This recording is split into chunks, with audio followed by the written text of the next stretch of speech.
nous vous informons que ce programme est déconseillé aux moins de 10 ans.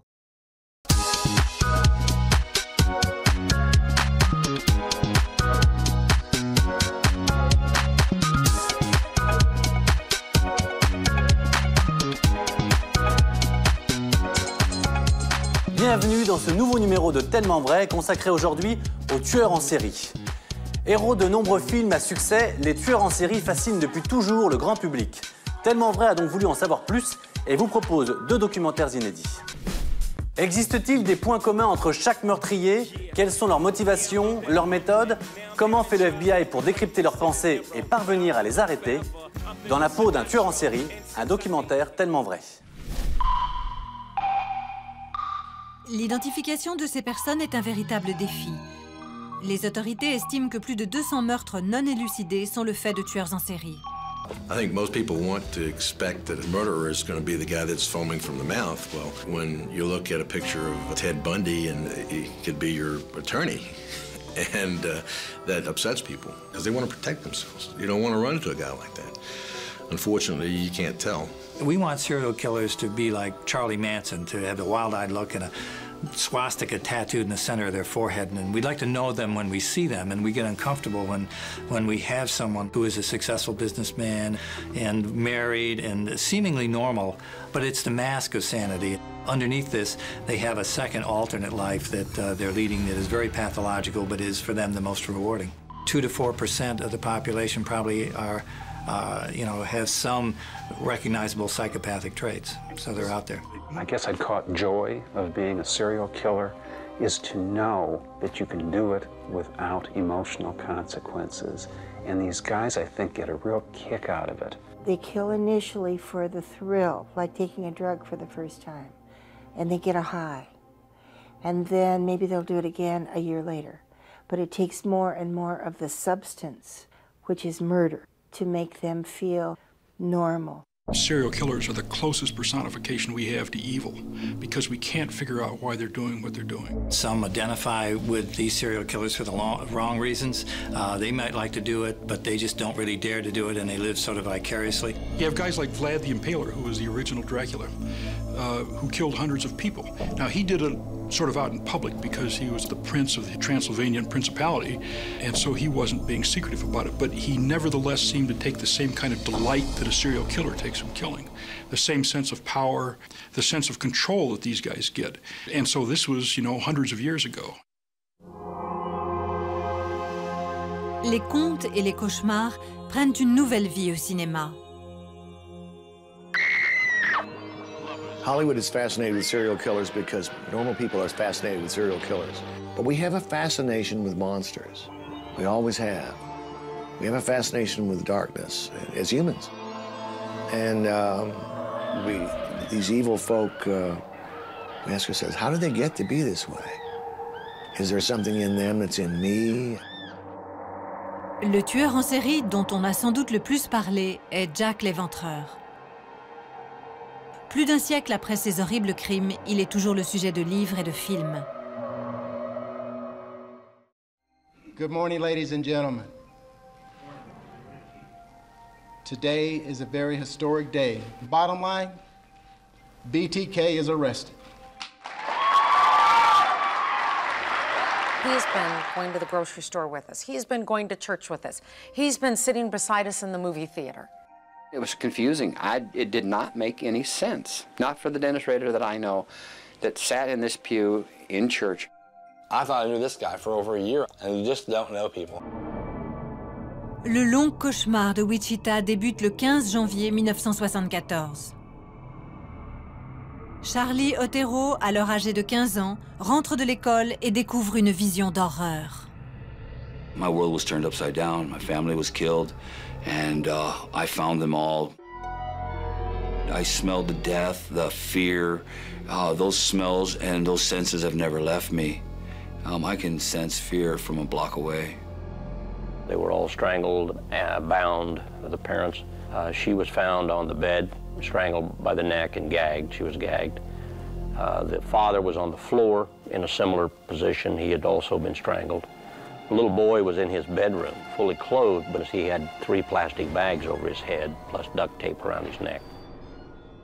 En juin 2005, 4 mois après son arrestation, Dennis Rader avoue avoir tué Joseph et Julie Otero et leurs 2 enfants. Rader donne au juge une description très précise des meurtres. They started complaining about being tied up, and I re-loosened the bonds a couple of times. Tried to make Mr. Otero as comfortable as I could. Apparently had a cracked rib from a car accident, so I had him put a pillow down for his head. I didn't have a mask on or anything. They already could ID me, and made a decision to go ahead and put him down. First of all, Mr. Otero was strangled, or a bag put over his head and strangled. Then I thought he was going down. Then I went over and strangled Mrs. Otero, and I thought she was down. Then I strangled Josephine, thought she was down. And then I went over to Junior and put the bag on his head. After that, Mrs. Otero woke back up, and you know, she was pretty upset and what's going on. So I came back and at that point in time strangled her for a death strangle at that time. What did you do then? And I took her to the basement and eventually hung her. All right, you hung her in the basement? Yes, sir.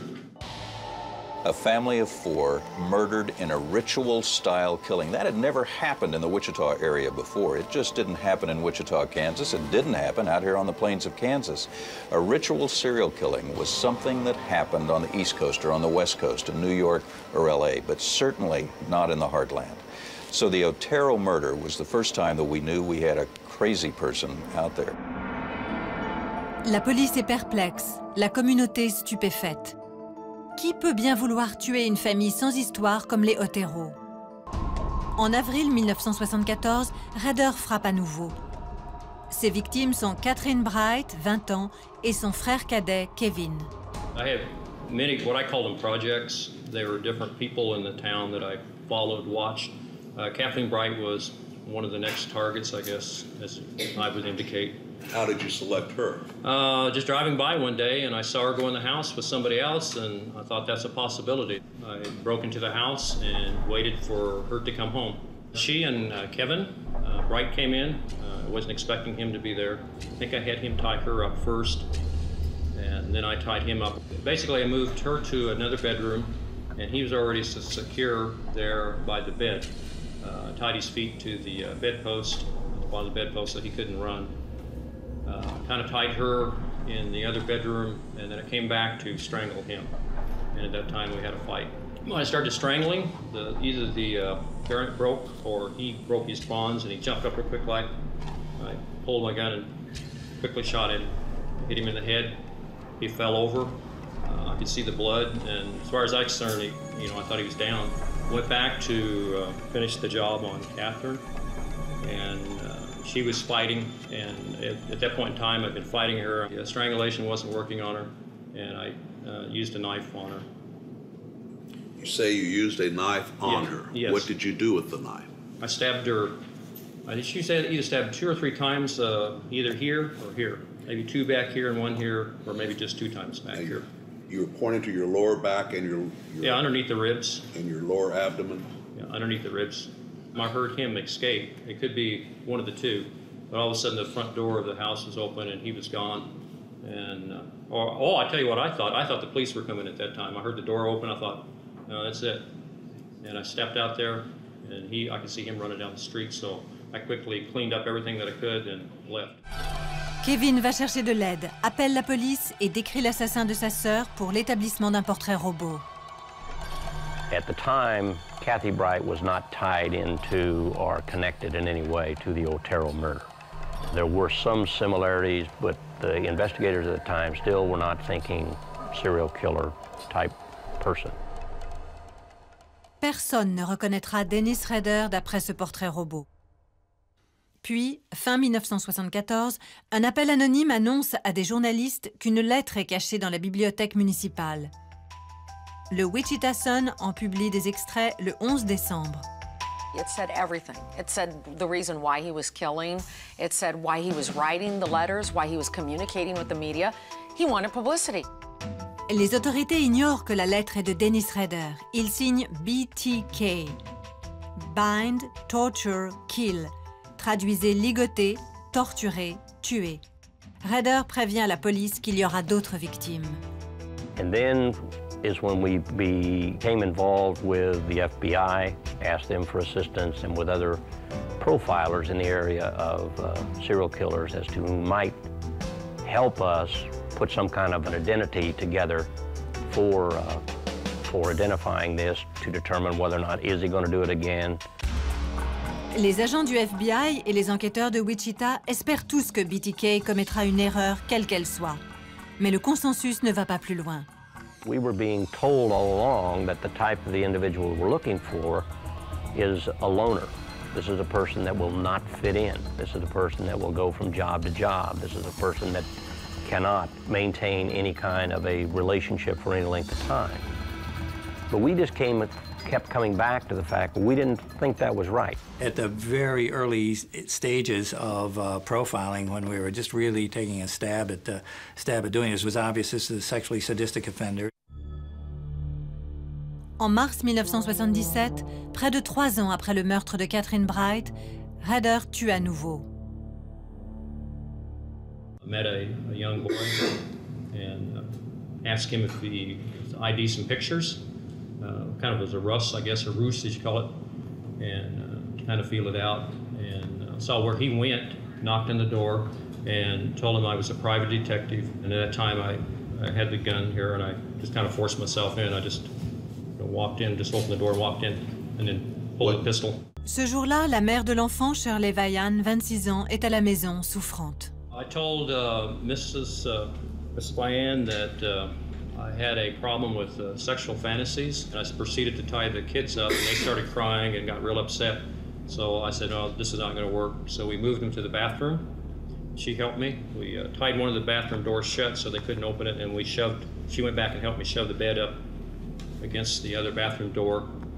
And then I proceeded to tie her up. She got sick, threw up, got her a glass of water, comforted her a little bit, and then I went ahead and tied her up, and then put a bag over her head and strangled her.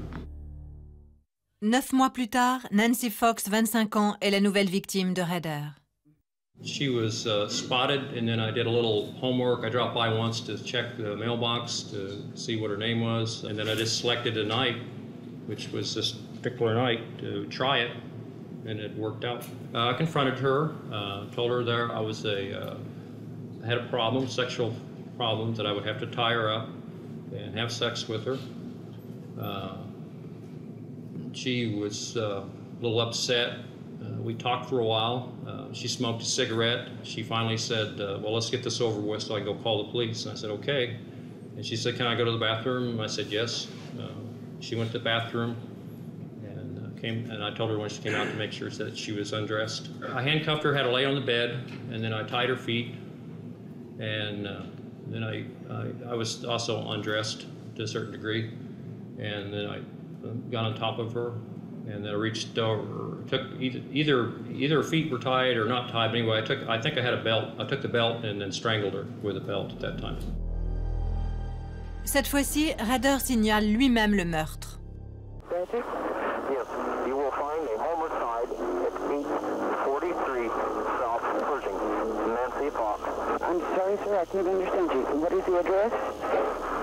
843 South Pershing. That's correct. When the officers arrived at that scene, no one had been there. She was on the bed, face down, bound, gagged. There was the negligee laying right by her head where he had masturbated into it and laid the semen there by her head. She was laying down, her buttocks was pulled up, her panties were down between her knees and her thighs. Dennis Rader, 32 ans, est marié et père de 2 jeunes enfants. That was part of his psyche while leading his other life of being a family man in a very disturbing dichotomy of serial killer by night and family man by day. Rader redevient BTK 1 mois à peine après avoir tué Nancy Fox. Le 31 janvier de cette année-là, Dennis Rader nargue à nouveau la police en envoyant une lettre au Wichita Eagle. Elle contient un poème effrayant sur la 6e victime, Shirley Vayan. What is this that I can see? Cold, icy hands take hold of me. For death has come, you all can see. Hell hath opened its gates to trick me. But he certainly was not satisfied with merely murdering. He wasn't satisfied with merely causing pain in people's lives. He wanted some notoriety for it. Some serial killers want the infamy of what they're doing known. They want to terrorize the community as well as their victims. And this certainly was what BTK was about. And it's fueled by the narcissism, which is his need to be important, to believe, and to him to reinforce that he's smarter than everybody else. He's outsmarting the police, terrorizing the community, and this is all very heady, very intoxicating stuff. Rader envoie bientôt une autre lettre, cette fois à Cake TV. He said, quote, "How many more people do I have to kill before I get my name in the paper?" He said, I have something called Factor X. And you don't understand why I kill because you don't have Factor X. Factor X is something that makes me kill. And it's in a lot of us. 6 ans passent. Puis, en mai 1985, Rader redevient BTK. Il expliquera plus tard pourquoi il a attendu si longtemps avant de commettre son 8e meurtre.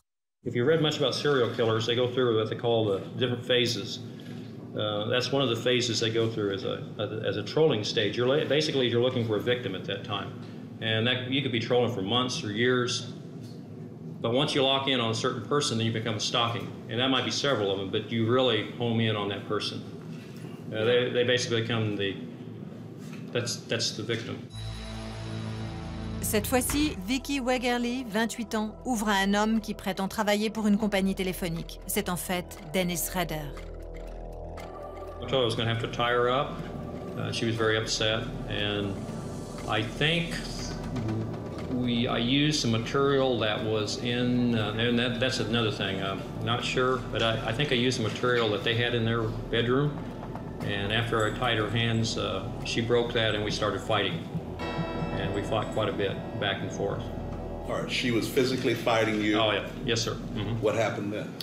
Finally got the hand on her and got a nylon sock and started strangling. De nouveau, l'enquête n'aboutit pas. 5 ans s'écoulent.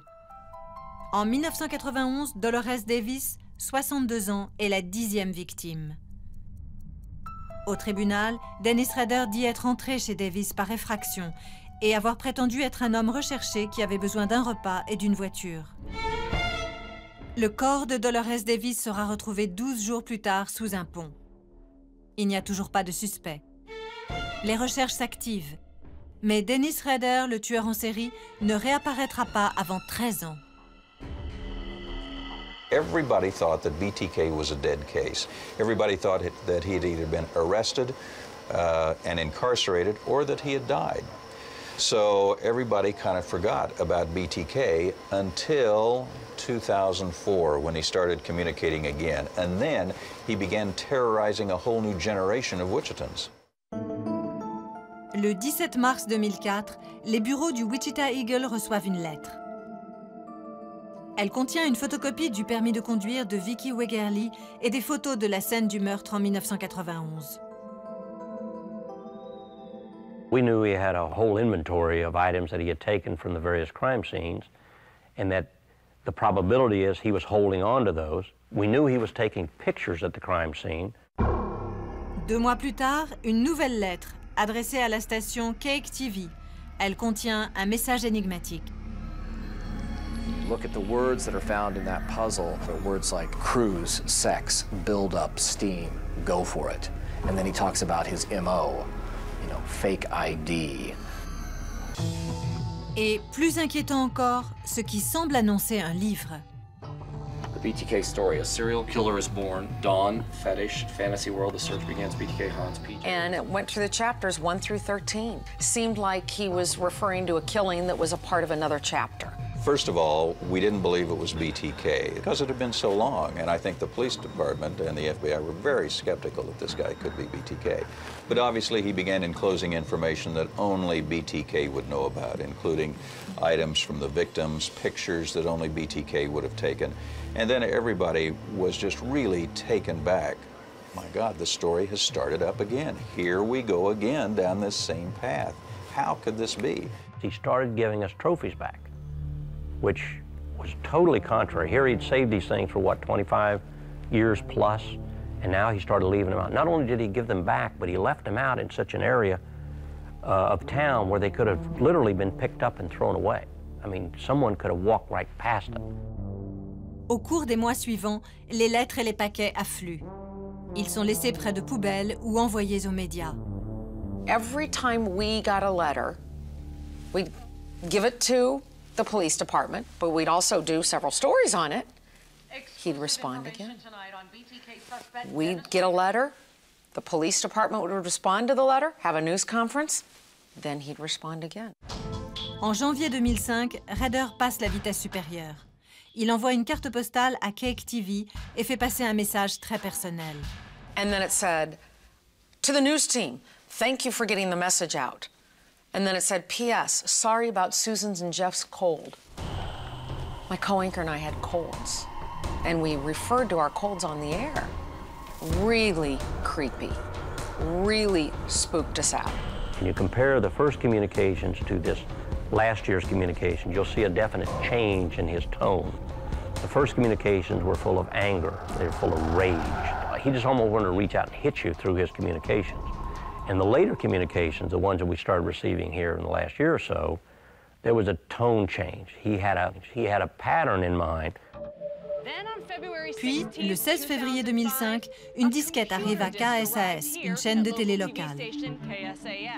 With the sophistication of computer software and all that stuff, they're able to plug in a lot of information at the same time.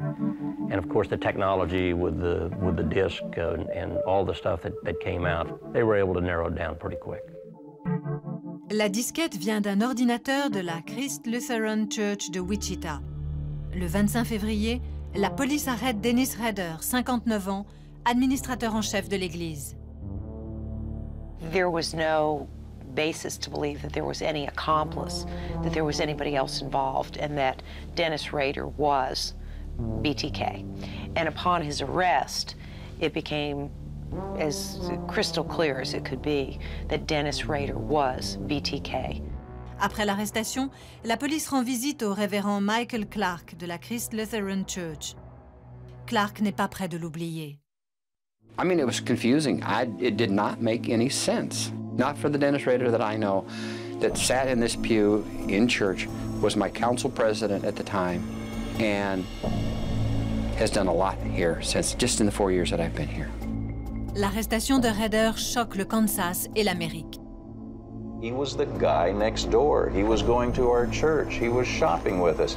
He was one of us. How could that be? You know, when they said when he was caught, it could be your coworker, it could be your friend, it could be your neighbor, I'm thinking, yeah, right. I thought I knew this guy for over a year, and you just don't know people until, you know, you just don't know. He was a member of the community, but he faked his membership in the community. Because every relationship that he had to be lying.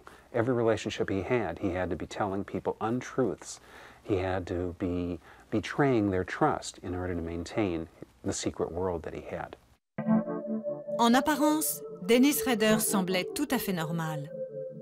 La police estime que pendant 33 ans, la femme de Rader n'a jamais soupçonné sa double vie, pas plus que leurs enfants.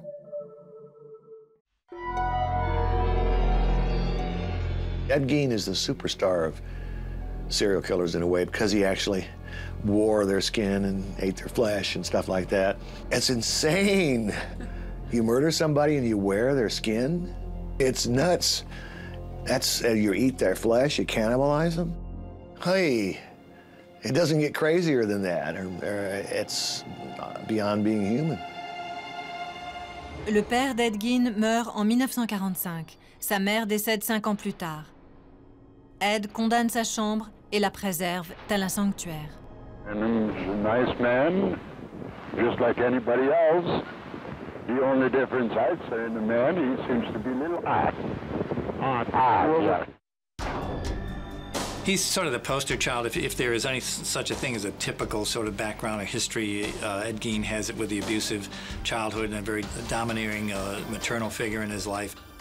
Très vite, Gein profane des tombes fraîches. Il retire la peau des corps pour fabriquer des vêtements et des objets de décoration. À la même époque, la police du Wisconsin commence à enquêter sur une série de disparitions. Les enquêteurs trouveront les restes de 15 femmes dans la ferme de Gein et ses alentours. Oh God, mother! Blood! Blood! L'histoire de Gein inspirera le film culte Psychose. Ce film est réalisé par Alfred Hitchcock avec Janet Leigh et Anthony Perkins.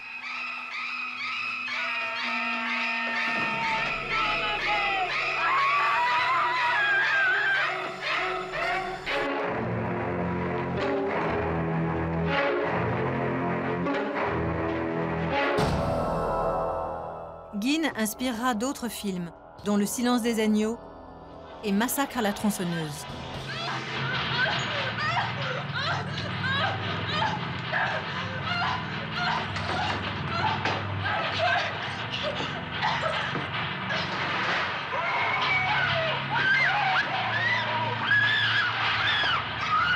And Ed Gein was really the first serial murderer that had nationwide attention. The fascination of what these people do to human beings is something even life can't describe. You know, these are the people that do things that in our imagination we can't possibly think about doing. En 2001, l'acteur Steve Railsback joue le rôle du tueur en série dans un autre film intitulé Ed Gein. I'm gonna do it, and she's not gonna stop me. He had a terrible childhood. His mother hated women, and so he grew up constantly being told that women were evil, that women were the devil's work. And he was a simple farm person. And his reason for doing all this was his mama told him to. Mama told me. I don't want no whore. Mama always said that if a woman's good enough for intercourse, she's good enough for marriage. Did I ever tell you you reminded me of her? I do. Ed Gein finira par avouer 2 meurtres, ceux de Mary Hogan et de Bernice Worden par balle. Toutes 2 avaient la cinquantaine, comme la mère de Gein à sa mort. La police ne pourra jamais soutirer à Gein d'autres aveux. En 1958, il est reconnu aliéné et interné dans un hôpital psychiatrique du Wisconsin. 10 ans plus tard, des psychiatres estiment que Gein peut passer en jugement. A lot of people just thought he was sort of this harmless old man who lived out in the woods, which he wasn't. And I think that another part of it that bothers people or that really worries them is that this could be somebody living next door to them. I had never tried a case of that magnitude. No one had. It was probably the equivalent to the Lindbergh kidnapping. How many did he kill? I would say between 6 and 10, but he robbed so many graves. He would keep the skulls and the different artifacts, human skin, in the house. It was impossible to determine with precision how many people he had killed and how many graves he had robbed. Gein est déclaré non coupable pour cause de démence. Il est renvoyé à l'hôpital psychiatrique. Il y meurt d'un cancer en 1984. Mais si Ed Gein a la palme de la folie, John Wayne Gacy a celle de la productivité. Entre 1972 et 1978, cet entrepreneur en bâtiment, divorcé et père de 2 enfants, viole, torture et assassine pas moins de 33 adolescents dans la région de Chicago. Tout comme Gein, Gacy crée un musée des horreurs dans sa propre maison. Après son arrestation en 1978, les enquêteurs déterrent 31 cadavres, pour la plupart dans le vide sanitaire de sa maison de banlieue. 2 autres corps sont repêchés dans une rivière avoisinante. John Wayne Gacy didn't capture our imagination because he was so gruesome. He captured our imagination because he was so, quote, apparently normal, end quote, and doing all these strange things. D'ailleurs, nombre de ses voisins considèrent Gacy comme un homme sympathique et serviable avec les enfants. John Wayne Gacy is An example of another guy who's kind of at the high end of the social competence, married and has a business and is involved in politics. Yet at the same time, he was raping and murdering boys and involved in necrophilia and all of these things. En 1980, Gacy est reconnu coupable des 33 meurtres, le nombre le plus élevé dans l'histoire des États-Unis. Make no excuse, give Gacy the juice. 14 ans plus tard, Gacy est exécuté par injection au centre correctionnel de Statesville, dans l'Illinois. Il a 52 ans. My next question is why you actually took the lives of your victims. Yeah, I'd like to know the reason for that too. I don't know. On le surnomme le cannibale du Milwaukee, ce qui est justifié. Jeffrey Dahmer prenait un plaisir sadique à torturer, puis à manger ses victimes. I injected him another syringe full of that dilute hydrochloric acid, and that's what killed him. I wasn't trying to kill him, but that's what happened. Enfant dans les années 60, Dahmer se réfugie dans son monde. Son jeu préféré est de tuer de petits animaux, de leur retirer la peau et de nettoyer les os à l'acide. That's the sort of thing that should raise a flag of concern when we have that sort of behavior, or prolonged torturing of any animal, enjoying that. That's the sadistic element that is of concern, because you're only a step away. Animals can show fear, they can cry, they can scream. Adolescent, Dahmer se met à boire. Il devient lunatique, introverti, asocial. Peu après la séparation de ses parents en 1978, il frappe pour la première fois. Il prend un adolescent de 19 ans en autostop et a des rapports avec lui. Puis, il lui fracasse le crâne avec un pied de biche. Dahmer traîne ensuite le corps dans un vide sanitaire, le démembre et stocke les morceaux dans des sacs en plastique. Some of it had to do with loneliness. He didn't want these people to leave, so he killed them to keep them around. I think that was sort of unique, perhaps, to Dahmer. Dahmer commence alors à hanter les bars gays de Milwaukee et de Chicago à la recherche de victimes. Ce sont toujours des hommes jeunes, noirs pour la plupart. Somehow the violence and sexuality got paired. Violence itself becomes eroticized, and that becomes the exciting part of it. Plus tard, Dahmer confiera naïvement ses méthodes dans une déposition à l'avocat Robert Slattery. C'est une vidéo inédite à la télévision. You would make offers to lure young men by offering them money. Sometimes, yes. And what you'd offer them money for is for the taking of pictures. Occasionally. You'd also offer them drinks. Mm-hmm. Your answer is yes? Right. And you didn't necessarily propose a sexual encounter, but you hoped that it would lead in that direction. Right. The other procedure that you utilized was to drill holes through the bone, through the skull of your victims? Yes. What did you inject into the hole? Sometimes hot water, sometimes a weak acid solution. What sort of acid? Hydrochloric. Now, what was the purpose of that drilling technique now? To put the person in a sort of zombie-like state. I didn't know exactly what it would do, but I was experimenting, if you will. What do you mean when you say a zombie-like state? What are you trying trying to where he would be willing to just follow my orders and not want to leave. La série de meurtres de Dahmer s'étale sur 13 ans. Elle se termine en juillet 1992, toujours à Milwaukee. Dahmer menotte une nouvelle victime dans son appartement. Mais l'homme de 32 ans parvient à s'échapper. Il conduit la police chez Dahmer. Ils y trouvent les restes de 13 cadavres, dont des têtes humaines dans le réfrigérateur. He would murder them and decompose them, he cannibalized them. There were photos of some of the most ghastly things that you could ever imagine happening to a human being that Dahmer did to his victims. En février 1992, Jeffrey Dahmer, 31 ans, est reconnu coupable de 15 meurtres. À l'époque, on s'arrache déjà cette étrange histoire.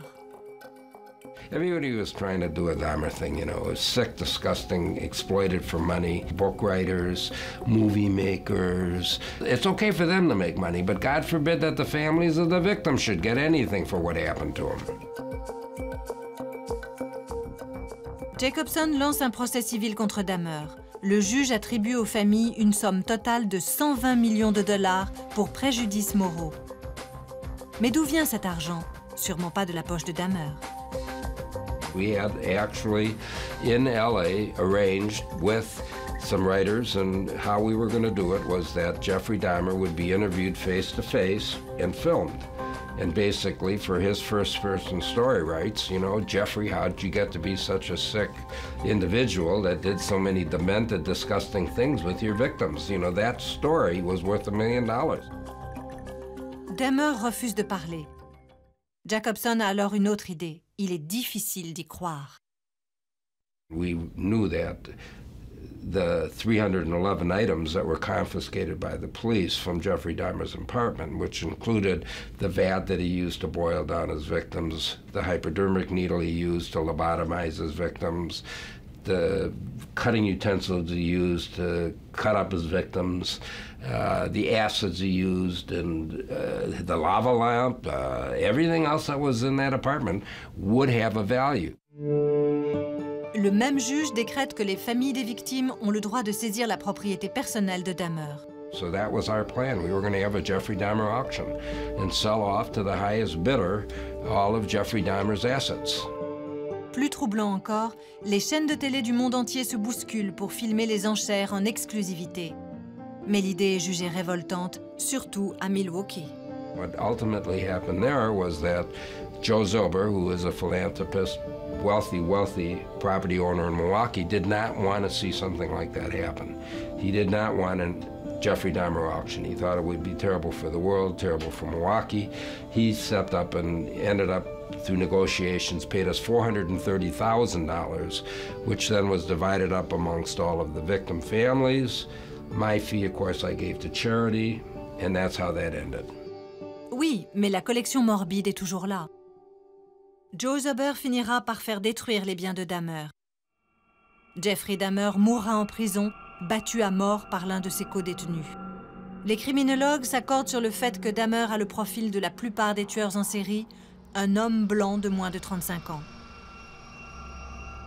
Aileen Wuornos ne correspond pas à ce profil, du moins en apparence. Mais en vérité, cette femme surnommée la putain au pistolet et la faucheuse des autoroutes n'était pas différente des hommes. There is a common link in these mystery murders. All 8 were white, middle-aged men. They had all been robbed, their vehicles stolen and abandoned, and they had been shot with a small caliber gun and their bodies dumped in rural areas similar to this one. Black widows, they murder their husbands for the money or what have you. Nursing home murders. You've got Angels of Mercy killings in hospitals. But she, to the best of my knowledge, was the only serial sexual killer who was a female. And that makes her very interesting. Tout comme Jeffrey Dahmer, Aileen Wuornos vient d'une famille à problème. Son père, Leo Wuornos, est en prison pour le viol d'une fillette. Il se pendra dans sa cellule. Lorsqu'Aileen a à peine 4 ans, sa mère l'abandonne chez des proches. Aileen Wuornos had a very disturbed childhood. She had severe mental illness. She also had a motive of rage and revenge against the people that she felt had destroyed her as a young child. À 14 ans, Aileen est enceinte. She hid her pregnancy for 6 months. Finally, after 6 months, she had to disclose her pregnancy, at which time she was immediately sent to a home for unwed mothers. Elle fait adopter l'enfant, puis prend la route. She wound up being a prostitute, in which prostitutes are almost by definition abused by the men around them. So after this long period of abuse, she starts killing people. I saw him coming toward me, and I was going to turn to look at him, and before I even got a chance to turn to look at him, he whipped a cord around my neck. He said, You're gonna do everything I tell you to do. And if you don't, I'll kill you right now. Hélène tue l'homme, elle tuera à nouveau. Toutes ses victimes sont des clients. She apparently gets some kind of a sexual thrill out of the actual killing of these guys. So then, and I think that what this is a kind of just such a reversal of roles. En 1989 et 1990, Wuornos abat 6 hommes en Floride. La police la retrouve et l'arrête en janvier 1991. Wuornos avoue les 6 meurtres. En 1993, elle est condamnée à mort. 9 ans plus tard, elle est exécutée par injection dans une prison en Floride. Elle a 46 ans. Entre-temps, on écrit des livres et on tourne des films télé. Puis, en 2003, l'histoire d'Hélène Wuornos arrive au cinéma avec Monster, encensé par la critique comme par le public. She wasn't glamorized in that movie. She was pretty well portrayed as just pathetic. Charlize Theron remportera un Oscar pour sa fascinante interprétation de Wuornos. She was a flawed human, like all of us, and I'm a true believer that, you know, we all make certain choices in our life, and she made some really bad choices in her life, but she also came from a very unfortunate place.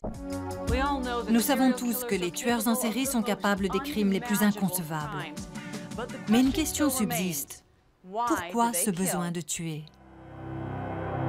Most of them are killing for power or out of rage. They want to have control. Yes, there probably is a sexual element, but that element is part of having absolute control over somebody else. There's something missing there that this lack of compassion and empathy and concern for others is, they're very devoid of this. Many serial killers enjoy killing.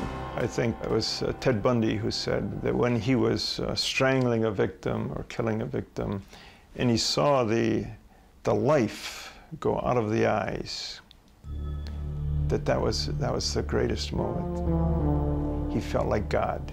They're completely disconnected from humanity in general.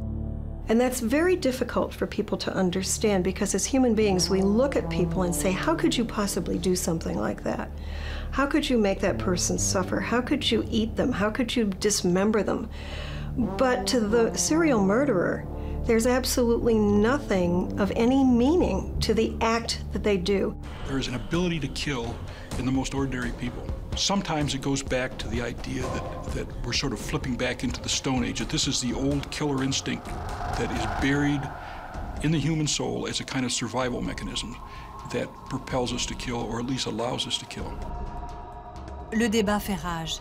Les tueurs en série sont-ils un produit de leur environnement ou sont-ils nés pour tuer?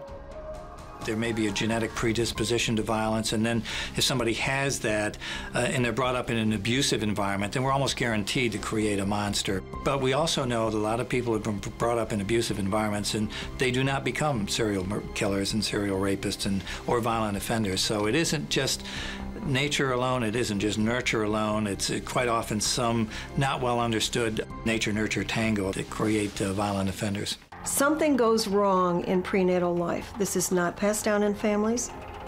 This is not something that occurs in generations. It's not like inheriting, the blue eyes from your family. This is something that doesn't express itself until you're in your early teens, when brain chemistry, when brain hormones, and brain structure are all changing. Because this is the age at which the first murder occurs for the serial killer. The problem with the serial murderer is that they don't really have a personality. They don't have anything that you can diagnose. They are such chameleons that they become whatever their environment wants them to become. And they're tremendous actors. Malgré les méthodes les plus avancées pour anticiper les actions des tueurs en série, certains arrivent pourtant toujours à passer entre les mailles du filet. Aux États-Unis, on estime que 50 tueurs en série sont toujours en liberté, tellement vrai à chercher à en savoir plus sur ces affaires encore non résolues qui passionnent l'Amérique. Un serial killer est quelqu'un qui tue plus d'une personne et fait une pause entre deux. Généralement, on voit au moins 3 meurtres. Jusqu'en 1970, on ne parlait pas de serial killer. Mais après 1970, le nombre de serial killers aux États-Unis semble avoir monté en flèche. Charles Manson, Jeffrey Dahmer, BTK. Avant qu'ils ne soient attrapés, les fous dangereux comme eux ont engendré une culture de meurtre en série. Aux États-Unis, environ 20 serial killers par an sont responsables d'environ 200 victimes. Prédire qui ces criminels prolifiques vont mutiler, torturer et exécuter semble impossible. Mais quand les serial killers ne sont pas arrêtés pour leurs actes sauvages, la terreur qu'ils sèment peut durer à jamais.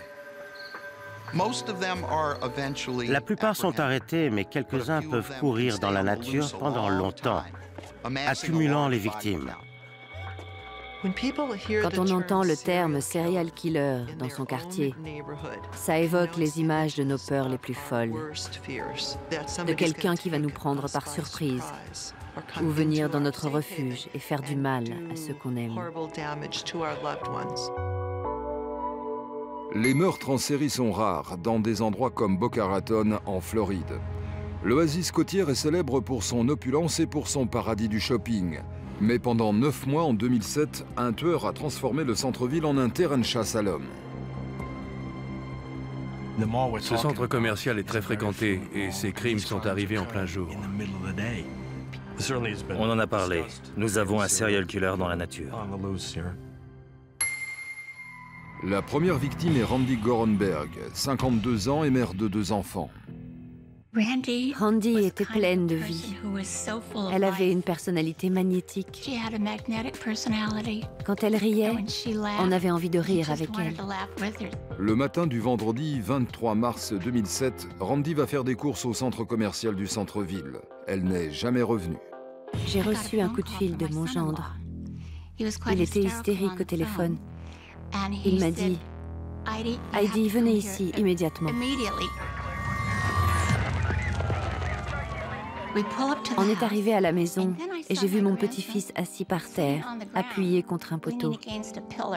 Il s'est relevé d'un bond, est venu en courant vers moi et m'a pris dans ses bras. Il m'a dit « Maman est partie. Maman est partie. » Je lui ai dit « De quoi tu parles ?» Et lui « Maman est morte. » Randi Gorenberg a été retrouvée morte, tuée par balle sur une bretelle d'accès le long de Charles Park, dans le quartier de Delray Beach. Elle a reçu une balle dans la tête à bout portant et elle a été jetée de son 4x4. Le véhicule a été trouvé abandonné moins d'1,5 km au nord, garé derrière un magasin Home Depot. L'affaire Gorenberg n'est pas apparue comme un incident lié au centre commercial avant que la police ne retrace ses pas. Ils ont découvert sur la cassette vidéo qu'elle avait quitté le centre commercial. En fait, à 13h16, les caméras de sécurité ont filmé Randi sortant du centre commercial entre Sears et Neiman Marcus. Nous l'avons observé quittant le centre commercial avec ses paquets, marchant vers son véhicule qui était garé sur le parking. Nous l'avons vue marcher, pleine de vie. Et c'est la dernière image que nous avons d'elle.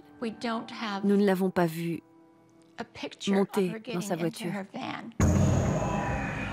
La police pense que le tueur a d'abord confronté Randi Gorenberg sur le parking. Mais ils n'ont aucune preuve. Il n'y a pas de caméra de surveillance au-delà des entrées. Les caméras étaient pointées vers le centre commercial et c'est sorti. Le parking n'avait pas de caméra. La dernière vidéo enregistrée provient de l'endroit près d'où le tueur a laissé le 4x4 Mercedes de Gorenberg.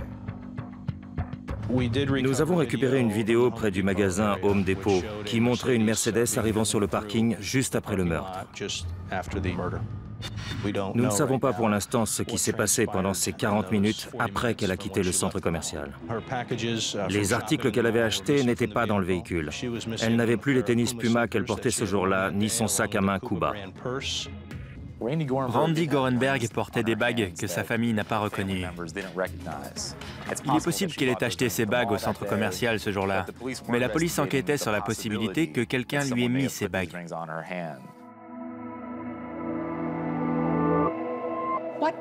Quel individu ignoble peut regarder une belle femme et lui tirer dans la tête? Comment peut-on faire ça? À bout portant en plus. Comment peut-on faire ça? Qui est cet individu ignoble? 5 mois après le meurtre de Gorenberg, une deuxième femme devient la proie du tueur du centre commercial. Le 7 août, on a reçu un appel du service de voiturier du centre commercial nous disant qu'une femme s'était garée et qu'elle avait été ligotée dans son véhicule avec son fils. Et elle a déclaré qu'elle avait été enlevée au centre commercial après avoir fait ses courses. C'est la jeune mère qui a été kidnappée. Elle cache son identité car elle est toujours terrifiée de l'homme qui l'a prise, elle et son fils de 2 ans, en otage. Il était très calme. C'était ça le plus effrayant. Tout semblait avoir été prévu. J'ai juste pensé que c'est ce qu'on ressent avant de mourir. La terreur commence dans le parking de Nordstrom où une brute sans pitié s'en prend à Jane Doe et son enfant. Je suis arrivée à ma voiture et installé mon fils, l'ai démarré et suis allée mettre la poussette dans le coffre. C'est alors que j'ai entendu mon fils pleurer. « Maman !» Je suis allée voir ce qui se passait et c'est alors que j'ai vu ce type assis à côté de lui. Braquant un revolver sur le garçon de 2 ans, l'homme demande à Jane Doe de lui donner ses cartes bancaires et son argent. Il la force ensuite à aller à un distributeur de billets. Il m'a dit de retirer $200, alors j'ai retiré $200. Il m'a demandé de retirer $200 à nouveau. C'est ce que j'ai fait. Puis il m'a demandé de retirer 200 autres dollars. C'est ce que j'ai fait. Et je lui passais l'argent. Quand j'ai voulu retirer 200 à nouveau, ça a été refusé car j'avais atteint mon maximum. Quand je lui ai donné l'argent, je lui ai dit « Bien, vous me ramenez au centre commercial maintenant ». Et il a répondu « Conduisez ». Ils sont partis vers l'ouest du centre commercial jusqu'à un parking où ils ont changé de place. Il l'a mise à l'arrière, lui a ligoté les pieds et l'a menottée. Puis il me ligote le cou et m'attache à l'appui-tête. Il enlève mes lunettes de soleil et me met des lunettes en plastique. Elles ont du scotch noir à l'intérieur. À ce moment, je ne sais pas quoi penser. Je sais que je suis ligotée et que je ne vois rien. Mon fils est à côté de moi. Je me mets alors à pleurer et à l'implorer. « S'il vous plaît, ne nous faites pas de mal. S'il vous plaît, ne nous tuez pas. » Pendant plus de 30 minutes, l'homme fait des allées et venues sur l'autoroute de Floride avec Jane et son fils. Il est arrivé sur l'autoroute par accident. Il était évident qu'il était furieux. J'essayais juste de lui faire comprendre que j'étais aussi un être humain, en essayant de ne pas le contrarier. J'essayais juste de lui parler. Je parlais à mon fils. Je lui disais que je l'aimais et que tout allait bien se passer. Puis, sans raison apparente, le tueur reconduit la mère et son fils au centre commercial. Il se retourne vers l'arrière et enlève les lunettes de soleil. Il sort des lunettes de natation et me les met sur le visage. Avant de partir, il lui a pris certaines pièces d'identité. Elle a réussi à se libérer et à conduire jusqu'au service de voiturier où ils ont appelé la police. La police qui est arrivée sur les lieux a dit au père de mon fils qu'une femme avait été kidnappée ici et tuée quelques mois auparavant. Je n'en avais même pas entendu parler. Je n'en savais rien. En décembre 2007, 4 mois après l'incident de Jane Doe, l'homme file Nancy Bokikio et sa fille de 7 ans, Joey. C'était elles deux contre le monde. Ma sœur faisait tout pour Joey. Elle était tout pour elle. Joey était extraordinaire, vraiment. Elle était affectueuse, gentille, généreuse, comme ma sœur.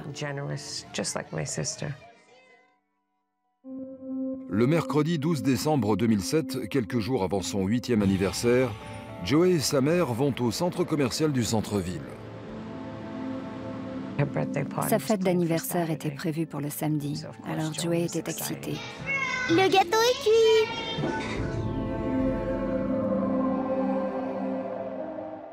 Le 12 décembre, on a reçu un appel un peu avant minuit nous disant que 2 corps avaient été trouvés dans un 4x4 noir. Nancy Bokikio et sa fille de 7 ans ont été trouvées dans le 4x4 Chrysler Aspen de Nancy, juste devant le magasin Sears du centre commercial. Elles ont toutes les deux reçu une balle dans la tête à bout portant. Quand les Bokikio ont été trouvées mortes, la police a déclaré que leur mort était suspecte. C'était un meurtre très sadique.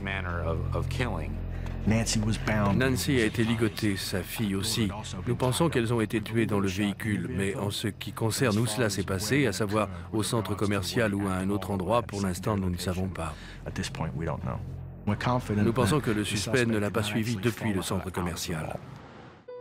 On les voit quitter le centre commercial main dans la main après avoir fait leurs courses de Noël. Tout ce que nous savons, c'est qu'environ 10 minutes après avoir quitté le centre commercial à 15h11, un appel a été donné de son téléphone à la police, qui a été immédiatement raccroché. On a aussitôt essayé de la rappeler, mais ça n'a pas répondu. Environ 10 minutes après son appel à la police, le 4x4 noir de Nancy se gare devant la Bank of America près du centre commercial. De l'argent a été retiré à un distributeur avec la carte bancaire de Nancy. 600 $ ont été retirés. Il y a une vidéo de surveillance au distributeur, mais elle ne donne pas grand-chose pour l'instant. Presque aussitôt, les enquêteurs établissent un lien entre les meurtres des Bokikio et l'enlèvement de Jane Doe le 7 août. L'affaire des Bokikio ressemble beaucoup à l'histoire des victimes d'août. Dans les deux cas, les victimes ont été ligotées, elles ont dû retirer de l'argent et ont été forcées à porter des lunettes de natation avec du noir sur les verres. Des profilers du FBI m'ont dit que cela suggérait un genre de signature. Il n'est pas nécessaire de commettre le meurtre, mais il doit faire ça car il en tire une certaine satisfaction. Avec Jane Doe, la police dessine un portrait robot du tueur. La description fait état d'un homme blanc ou peut-être hispanique, rasé, peut-être avec une queue de cheval, environ 1m80 à 1m82, 77 à 80 kg, portant un chapeau à bord flottant, des lunettes de soleil. Depuis janvier 2008, une équipe spéciale formée de la police de Boca Raton et du bureau du shérif du comté de Palm Beach enquête sur les meurtres des Bokikio en même temps que celui de Randy Gorenberg et de l'affaire Jane Doe. Les victimes conduisaient de gros 4x4 noirs aux vitres teintées. Ça permet peut-être au suspect de ses affaires de se cacher. Il prend pour cible ce genre de situation dans le parking du centre commercial. Une des choses que les enquêteurs ont examinées en profondeur, c'est le peu d'argent qui est pris. Est-il nécessaire de tirer une balle dans la tête d'une femme et de sa fille pour 600 $? Le montant d'argent pris et les périodes entre les affaires prouvent que le motif est bien plus qu'un gain financier. C'est plutôt une question de contrôle. C'est ce que la police examine en regardant la possibilité de meurtre en série. Cette personne arrive préparée avec des objets qu'elle peut utiliser et elle est là pour faire du mal. Toutefois, cette question subsiste. Pourquoi l'homme a-t-il tué 3 personnes mais a laissé Jane Doe et son fils en vie? Une théorie suggère que Randy Gorenberg et Nancy Bokikio se sont débattus. Nancy était menottée, mais ses menottes étaient cassées. Nous ne savons pas si Nancy les a cassées en se débattant ou si l'agresseur les a cassées. Dès que j'en ai entendu parler, j'ai été convaincue qu'elle s'est battue pour Joey. Ont-elles été longtemps torturées? Laquelle a été la première? Même si ça a dû être atroce d'être la deuxième, qui que ce fût, j'espère juste que ça a été rapide. Je prie Dieu qu'elles aient au moins été côte à côte, que ma sœur a pu la serrer dans ses bras. Je ne sais pas pourquoi je suis toujours en vie et pas elle. Je me rejoue la scène sans cesse. Je sais ce qu'elles ont enduré et ce qu'elles ont ressenti avant d'être tuées. Et c'est difficile de gérer tout ça. Depuis les meurtres, le centre commercial a installé des caméras dans les parkings et renforcé les patrouilles de sécurité. Mais ce n'est pas une grande consolation pour les familles qui ont souffert aux mains d'un tueur cruel. Je veux savoir pourquoi elle a été prise pour cible. Qu'est-ce que le meurtrier y a gagné? Qui a-t-il gagné? Pense-t-il à elle? Arrive-t-il à dormir? Car nous, on n'y arrive pas. Nous ne sommes pas en paix. Qui que ce soit, je veux savoir pourquoi. Pourquoi avez-vous fait ça? Je veux le voir aller en prison et payer pour ce qu'il a fait. Je prie pour que ça n'arrive à personne d'autre. Dans le sud-est de la Virginie se trouve un morceau de terre niché entre les fleuves York et James et connu sous le nom de la péninsule. La région est riche d'histoire de l'époque coloniale. Mais à la fin des années 80, un tueur en série a parcouru la région, occasionnant une kyrielle de doubles homicides non résolus. Toutes ces affaires ont des choses en commun. Ce sont des couples, ils étaient blancs, ils se trouvaient dans des endroits isolés. Il est évident que le tueur savait qu'il y aurait des couples à cet endroit. Il a choisi ses victimes d'après l'endroit où elles étaient. Les deux premières victimes sont Rebecca Dowski, 21 ans, et Kathleen Thomas, 27 ans. Mademoiselle Thomas était diplômée de l'école navale et était agent de change à Norfolk. Rebecca Dowski était une jeune femme très appréciée de l'université William & Mary. Becky était comme beaucoup de jeunes de 21 ans. Elle avait beaucoup d'énergie et adorait la vie. Elle avait beaucoup d'esprit et d'humour. Rebecca et Kathleen ont été vues vivantes pour la dernière fois le soir du jeudi 9 octobre 1986.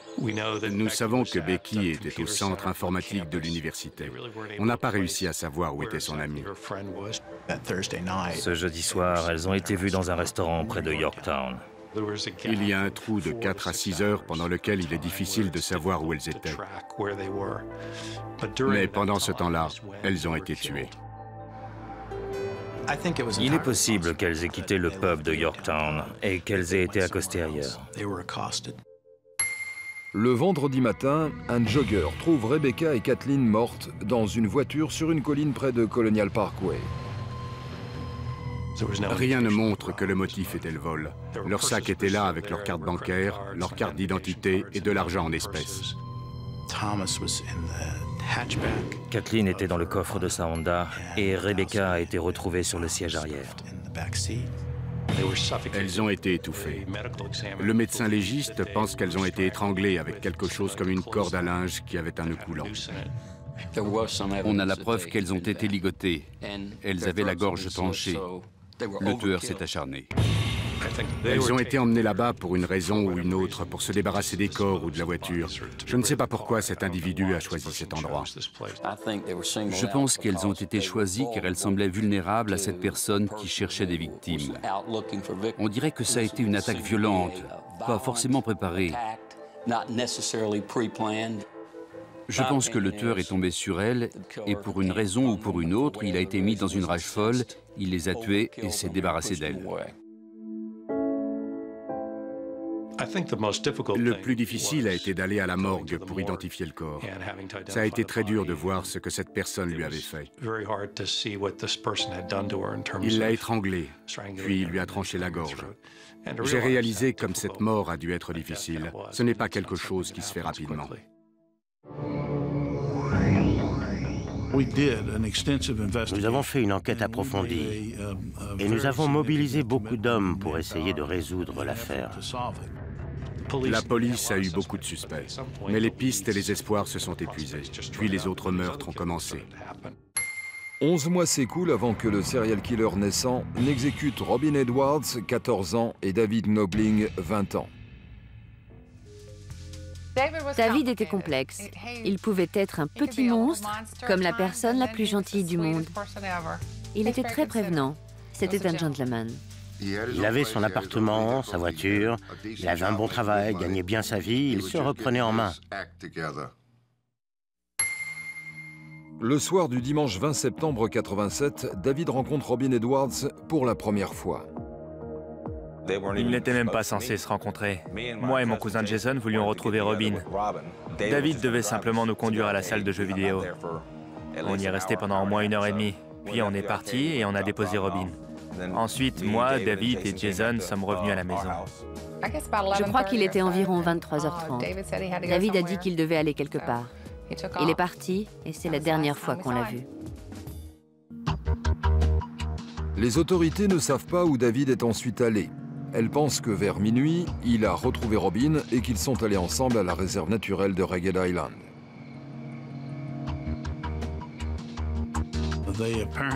Il semble qu'il se soit garé dans un endroit bien connu des amoureux.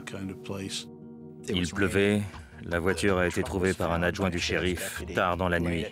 La radio allumée, les essuie-glaces en marche et un portefeuille sur le siège. La voiture était garée avec les clés dessus, les vitres baissées sous la pluie. Il n'aurait jamais laissé sa voiture comme ça. Jamais. Il adorait cette voiture. J'y suis allé et on a regardé aux alentours. La police a regardé. Ils ont dit, il n'y a aucune preuve de crime. C'est alors que j'ai ramené la voiture. Elle n'a jamais été examinée par l'équipe médico-légale. C'est plus tard que quelqu'un s'est rendu compte qu'il n'était jamais rentré. Et ils se sont mis à draguer la rivière et à chercher, mais n'ont rien trouvé. À marée basse, le 23 septembre, un promeneur découvre le corps de Robin Edwards sur la côte de Ragged Island. Avec la police, le FBI, le département du shérif et le coroner, nous sommes allés là-bas. Je ne suis même pas allé où était le corps de Robin. Nous avons fait environ 45 mètres de plus et c'est là qu'était le corps de David. Je l'ai identifié tout de suite, c'était David. Pourquoi avoir fait ça? Nous pensons qu'ils ont été tués en dehors de leur véhicule. Ils ont été forcés à marcher pendant 2,5 km jusqu'à un quai en bois où ils ont été exécutés. Je pense que David a essayé de s'échapper, de se battre, car on lui a tiré dans le dos. On lui a tiré une balle dans l'épaule pour l'arrêter. Et une fois qu'il a été arrêté, on lui a tiré une balle à l'arrière de la tête, comme pour une exécution, de la même façon que Robin. Je n'arrive pas à comprendre pourquoi quelqu'un voudrait faire ça. Il ne faisait pas quelque chose qui était si ignoble qu'il méritait de mourir. Surtout d'une façon aussi atroce. C'est un meurtre insensé. C'est impensable que quelqu'un ait délibérément tué mon fils. Fin 89, le tueur rentre à l'intérieur des terres prenant les vies de Daniel Lauer, 20 ans, et Anna Maria Fels, 18 ans, ses victimes numéros 7 et 8. Elle était super. Elle avait une personnalité sympathique. Tout le monde s'entendait bien avec Anna. C'était une bonne fille. C'était un personnage, vraiment. Elle était pétillante, heureuse. Le jour de la fête du travail en 1989, Anna doit aider le petit frère de son copain Daniel à déménager à Virginia Beach. En fin de soirée, il se dirige vers la côte atlantique sur l'autoroute 64. Il devait arriver à Virginia Beach tôt le matin. Son copain a essayé de les appeler, mais ils n'étaient pas là.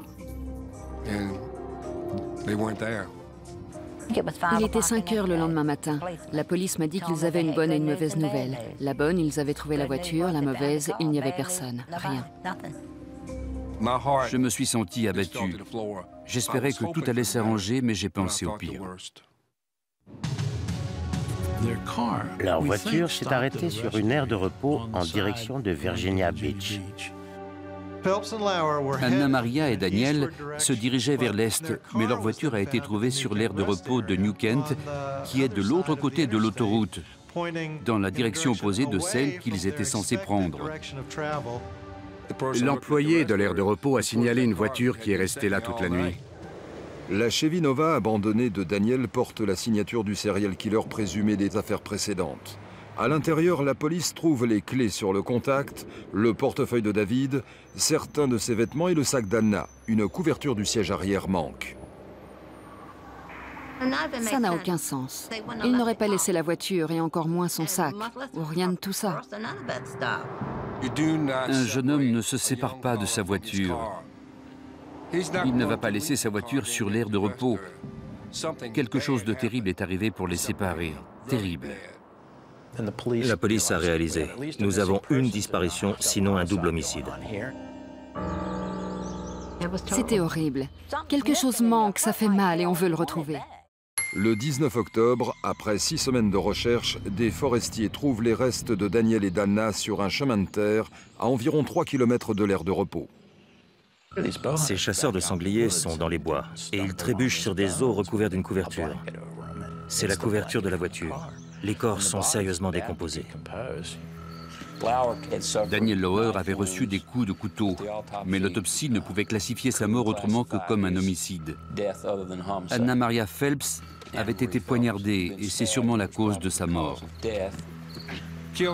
Tuer ma fille comme ça. Poignardée ici. Le couteau a traversé ses mains et son front. Il faut avoir le cerveau dérangé pour faire quelque chose comme ça. Ils ont sûrement été kidnappés sur l'aire de repos de l'Est et ont été emmenés dans les bois. Ils ont sûrement été tués là-bas. Leurs corps ont été abandonnés là-bas. Puis la voiture a été reconduite à l'aire de repos de l'Ouest. Quand on se met à bouger les corps et les voitures, ça prouve une décontraction qui est plutôt effrayante. Comment peut-on faire ça? Comment peut-on être aussi ignoble? Ça fait mal. C'est comme si quelqu'un vous arrachait le cœur avec sa main. La seule chose que je peux faire, c'est essayer de ne pas penser à elle. Ça me rend fou car j'ai l'impression de la laisser tomber. Et ce n'est pas le cas. Elle me manque. En 1990, les autorités font une annonce au public avec les détails des 4 homicides doubles qu'elle relie à un serial killer dans la péninsule de Virginie. Nous avons un prédateur en liberté. C'est toujours dans la même zone géographique. Ce qui nous inquiète probablement encore plus que tout, c'est qu'il semblerait que très vite, les victimes sont contrôlées. Nous avons pensé qu'il était possible que l'auteur des crimes se soit fait obéir en se faisant passer pour un policier. Et il était alors trop tard pour qu'il se défende. Un tueur organisé, s'il devient une figure d'autorité en utilisant un uniforme, ça doit être préparé. Il lui faudrait une arme pour se faire obéir. Cela pourrait indiquer que d'une façon ou d'une autre, il se soit fait arrêter par de faux policiers. Si on regarde comment les victimes de ces affaires ont été manipulées, il semblerait qu'on ait affaire à 2 agresseurs. À mon avis, il y a trop de mouvements avec ces victimes pour qu'on n'ait qu'un seul agresseur qui se fasse obéir pendant tout le temps de l'agression. La plupart des serial killers agissent seuls. Mais la plupart des serial killers ne tuent qu'une personne à la fois. Toutes ces victimes étaient des couples. Le tueur a donc dû être suffisamment fort pour avoir le dessus. Nous avons donc un individu assez intelligent pour se faire accompagner de quelqu'un pour l'aider et qui lui obéit. Assez intelligent pour tuer 8 personnes il y a des années et être toujours en liberté. Le duo meurtrier présumé n'a jamais été rattrapé et les familles qu'ils ont persécutées n'ont toujours pas trouvé justice. Dans les années 80, beaucoup de serial killers couraient dans la nature. Le concept du meurtre en série était relativement nouveau. Ce n'était pas courant, surtout par ici, comme ça allait le devenir. Cette série de meurtres a changé l'image de la vallée du fleuve Connecticut comme un endroit sûr et paisible. Une fois que c'est fait, on ne peut plus revenir en arrière. En décembre 2005, Eileen Nicolaou, 56 ans, va se cacher après avoir été attaquée par son mari Michael. Eileen s'est enfuie de Géorgie et est allée chez sa sœur à Tampa. Michael Nicolaou l'a retrouvée. Il a rempli un étui à guitare d'armes et s'est rendu chez sa sœur. Le soir de la Saint-Sylvestre, le mari furieux rattrape sa femme. J'étais à la maison avec ma sœur Eileen. Ma nièce entre, elle baisse la tête et je vois Michael juste derrière elle portant un trench coat. Ma sœur le regarde et lui dit « Qu'est-ce que tu fais avec un revolver ?» Il a forcé Eileen et sa fille à aller dans une chambre et les a retenus en otage. J'ai appelé la police, j'avais peur. La police est arrivée. Ils m'ont emmené au coin de la rue et on attendait que le groupe d'intervention arrive quand on a entendu des coups de feu. Il avait tué ma nièce et ma sœur avant de se suicider. Les meurtres auraient pu être considérés comme un simple incident domestique. Mais le lendemain, un article sur le double meurtre-suicide attire l'attention de la détective privée Lynn Marie Carty. J'ai ouvert le journal et en première page, le jour du Nouvel An 2006. Je n'en croyais pas mes yeux. J'ai vu son nom. Michael Nicolaou. Nicolaou était un vétéran du Vietnam, violent, sujet à des problèmes psychologiques. Pendant 4 ans, Lynn Carty suspecte Nicolaou d'être impliqué dans la disparition de sa première femme, Michelle Ashley, qui a disparu à Holyoke, dans le Massachusetts en 1988. J'ai eu ce drôle de pressentiment et je me suis dit que j'avais besoin d'y jeter un œil. Quelles autres femmes ont eu des problèmes dans la période et dans la région où Michelle a disparu? L'enquête de Cartill amène à des conclusions surprenantes. Plusieurs jeunes femmes ont été assassinées pendant les années 80 dans la même zone géographique. Le 30 mai 1984, une fille de 17 ans disparaît à Claremont, dans le New Hampshire. Bernice Courtemanche a été vue pour la dernière fois faisant de l'autostop pour Newport. Elle devait retrouver son copain à environ 15 km de l'autre côté de Claremont. Elle n'est jamais arrivée. Le lendemain, sa famille signale sa disparition. À l'époque, ça semblait être une disparition assez courante d'une fille de 17 ans. Ça laisse un grand vide. Où est-elle allée? Qui l'a enlevée? Le 20 juillet 1984, Ellen Freed est la deuxième femme qui disparaît à Claremont. Ellen Freed était dans une cabine téléphonique à 2 h du matin. Elle a vu passer une voiture qui lui semblait suspecte. Elle a d'ailleurs parlé de cette voiture à la personne avec qui elle était au téléphone. Elle était allée téléphoner en voiture. C'est le dernier endroit où on sait qu'elle est allée. La voiture a été retrouvée, fermée, à l'autre bout de Claremont. Certaines de ses affaires étaient dans la voiture. Avec la disparition d'Ellen Freed, les inquiétudes de la police se sont accrues. Tous les services des alentours, y compris ceux du Vermont, enquêtaient activement pour tenter de retrouver les deux victimes. Ces jeunes femmes avaient des attaches dans la région. Ça défie les lois de la probabilité que 2 femmes disparaissent comme ça dans une période aussi rapprochée. J'étais convaincu qu'il y avait un problème et qu'on devait s'y intéresser. Le 10 juillet 1985, Eva Morse, 27 ans, disparaît sur l'autoroute. C'était une mère célibataire. Elle allait de Charlestown à Claremont. Un témoin l'a vue faire de l'autostop. C'est en fin d'après-midi que sa famille et ses amis ont signalé sa disparition. C'était la 3e femme disparue en moins de 14 mois. Qu'est-ce qui a bien pu nous échapper? Que se passe-t-il dans cette petite ville du New Hampshire? À l'époque, je me demandais si ce n'était pas le début de meurtres en série. Sans explication plausible à la disparition des femmes, une vague de panique s'empare de la communauté. Tout d'un coup, des jeunes femmes disparaissent dans cette zone géographique relativement petite. Ça défie la raison. Quelles sont les chances pour qu'une telle chose arrive dans une telle région sans qu'il y ait une quelconque influence extérieure en jeu? 1 an et demi après la disparition, la peur initiale qui est à la limite de la terreur se calme un peu. Puis on commence à trouver les corps.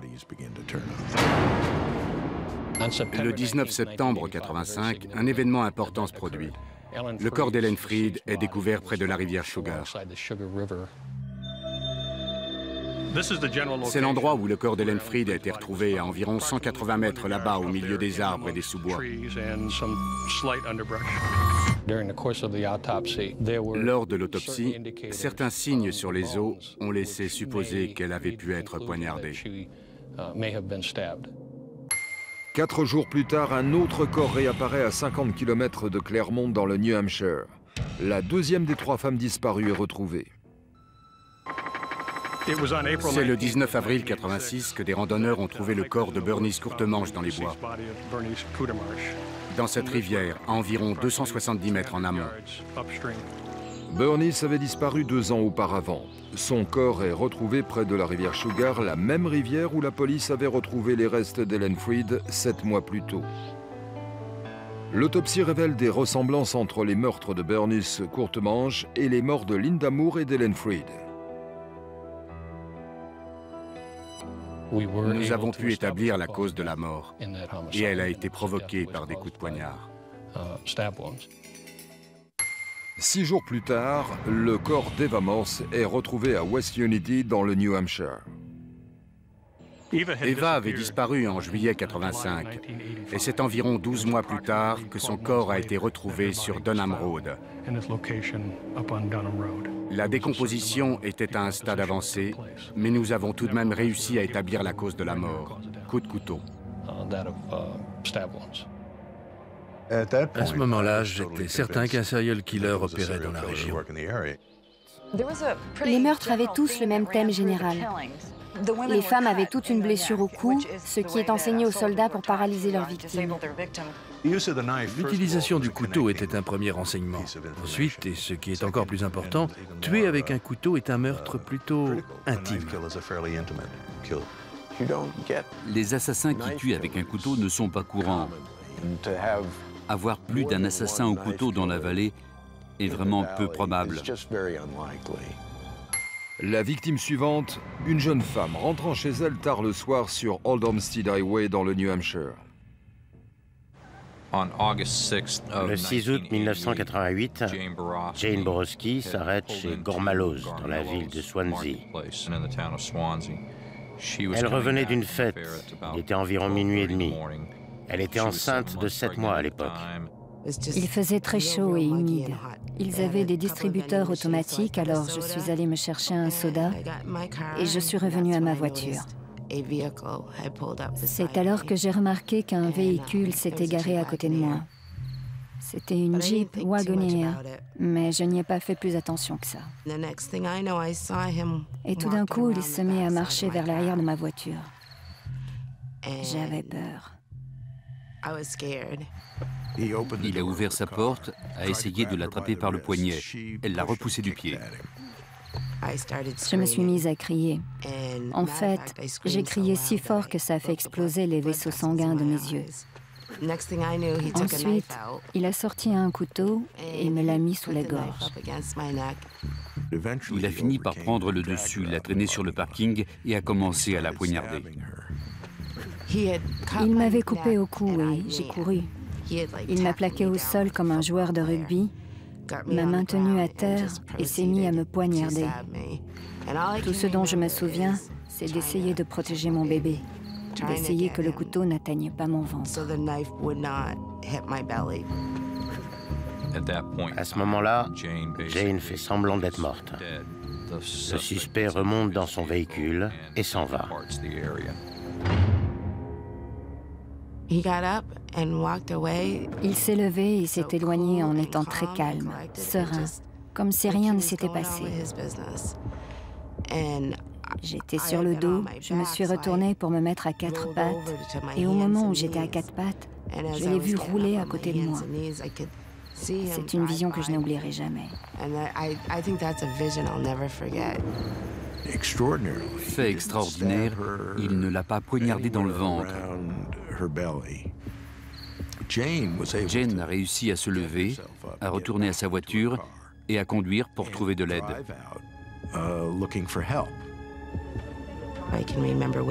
Je me souviens m'être réveillée en soins intensifs et il décrivait toutes mes blessures. Ma jugulaire avait été coupée, j'avais 2 côtes cassées. Il avait touché un tendon de mon genou, un tendon de mon pouce, et les médecins estimaient entre 23 et 27 coups de couteau. Mon bébé s'est retrouvé avec des problèmes. Elle est née prématurée de 2 semaines. Elle est née avec la maladie bleue, sans tension. Donc maintenant, elle a une légère paralysie cérébrale. Pour Jane, les souvenirs sont plus profonds que les blessures. Je suis allée 2 fois à l'hôpital pour des dépressions nerveuses. J'ai fait des dépressions, j'ai eu des pensées suicidaires, j'ai des troubles compulsifs, je ne fais confiance à personne. Je ne suis plus la même femme que j'étais avant d'être attaquée. Jane ne comprendra jamais pourquoi elle a survécu. Surtout quand son agression féroce ressemble étrangement au meurtre des 6 autres femmes qui ont été méthodiquement assassinées dans la vallée du fleuve Connecticut. Les journaux ont commencé à dire que mon agression était peut-être celle d'un serial killer. J'avais très peur car je me disais, il l'a déjà tué, il a essayé de me tuer. Va-t-il revenir pour me tuer? En décembre 88, Michelle Ashley, 22 ans, disparaît à Holyoke, dans le Massachusetts.